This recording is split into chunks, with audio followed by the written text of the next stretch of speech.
Yes, bwana, mambo vipi? Kama kawaida, karibu na leo tupo kwenye the episode kwa mara nyingine. Kama kawaida, huwa tunaendelea kukupa vitu mbalimbali ambavyo vimekwisha kujiri duniani kwetu.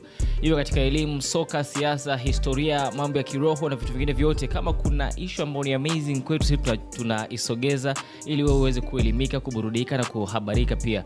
Tuko YouTube pale kama Faraja TV Online, lakini pia Instagram, Twitter, Facebook, tuko TikTok pia, Thread na sehemu zingine zote huko kama Faraja TV Online. Unaweza kutufuatilia pia, ukafollow, ukalike, ukashare na ukacomment. Lakini pale YouTube usisahau kusubscribe na kuweka notification on kuhakikisha kwamba unakuwa unapata new update kila zinapokuwa zinaruka hewani. Mimi ni Toa Kiraka na kukaribisha kwa mara nyingine kwenye the episode. Na leo nataka nikupe story kuhusiana na mtu mmoja ambaye tunamtaja kama ni miongoni mwa watu ambao walishinda mitihani ya imani, ama ni watu pekee ulimwenguni kwenye dunia sasa ambao tunaijua kwamba ni mtu ambaye alihesabika kama miongoni mwa watu ambao wana imani kubwa sana kwa Mwenyezi Mungu, na kitu ambacho kilipelekea yeye kujibiwa maombi yake zaidi ya mara 50,000. Nikuulize, wewe ulishawahi kujibiwa maombi yako mara ngapi toka ulivyoanza kumuomba Mwenyezi Mungu? Mshikaji mpaka anafariki akiwa na umri wa miaka 93 aliweza kujibiwa maombi 50,000 na yote akajibiwa kwa wakati, yani akiwa anahitaji. Huyu mshikaji ni miaka ya nyuma sana, ni kurejeshe karne ya 19, na hii ni pale kwenye mji mmoja unaitwa Bristol huko pale nchini Uingereza. Huyu mshikaji anaitwa George Muller. Ni mmoja kati ya washikaji ambao wanatajwa sana, au ni mmoja kati ya watu ambao wanatajwa sana kama miongoni mwa watu ambao walikuwa na imani kubwa sana katika maisha yake. Lakini pia moja kati ya kitu ambacho alikifanya kilikuwa ni kizuri, labda ndio kilimweka zaidi karibu na Mwenyezi Mungu, ni kwamba aliweza kuhudumia mayatima 124 na akafungua shule 117 na akawa anawapa elimu watoto, na wakawa wanapata elimu kupitia katika shule alizozijenga kwa gharama zake za pesa zake zenye mwenyewe mfukoni. Na mpaka jamaa anaondoka duniani kulikuwa na watoto zaidi ya 120,000 ambao walikuwa wamekwisha kupita kwenye shule yake pamoja na vituo vyake vya kulelea watoto yatima. Sasa kuna story moja iko hivi. Kuna siku pale kituoni kulikuwa hakuna chakula, yani hakuna kitu chakula wala chakunywa wala chochote kile.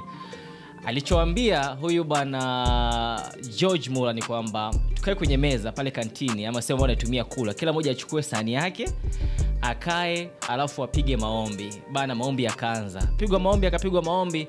Baada ya dakika 0 tu kuna mtu akaja kagonga mlangoni kwao, na alikuwa amebeba mikate mingi sana. Na jamaa akafika akamwambia George Muller kwamba nimehangaika sana usiku na kuna kitu kilinituma kwamba nilete mikate hii hapa. Lakini baada ya yule jamaa mikate kuondoka, pia akaingia mtu ambaye alikuwa amebeba mabirika ya maziwa. Kwa hiyo siku hiyo wakawa wamepata mikate pamoja na chai. Kwa hiyo huyu jamaa aliishi maisha hayo licha kwamba alikuwa na pesa nyingi sana ambazo zilipelekea yeye kuhudumia watoto 120,000 wa yatima na kuwasomesha katika shule zake 117 mpaka akiwa anafariki akiwa na umri wa miaka 93.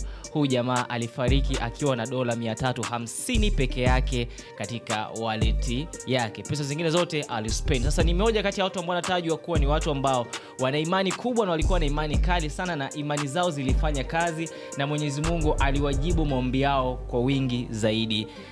Maombi 50,000. Wewe ushawahi kuomba hata maombi 10, 2 yakajibiwa ama yakujibiwa yote? Uliwahi kuanza kuchange njia ya kuzungumza na Mwenyezi Mungu wako, atafuta njia nyingine? Maybe, I don't know. Lakini msingi mkubwa kwenye dunia ni imani. Huyo ni bwana George Muller, mkazi wa pale Bristol nchini Uingereza kwa karne ya 19, ambaye anahesabika kuwa ni wanaume ambao waliwahi kuwa na imani kali zaidi na Mwenyezi Mungu alikuwa anawasikiliza kwa wakati. Mimi Toa Kiraka, follow Faraja TV Online. Tuko Instagram, Twitter, Facebook, TikTok, Thread na kwingine, lakini pia YouTube tupo kama Faraja TV Online. Unaweza ukasubscribe, ukalike, ukashare na ukacomment. Endelea kusalia nasi.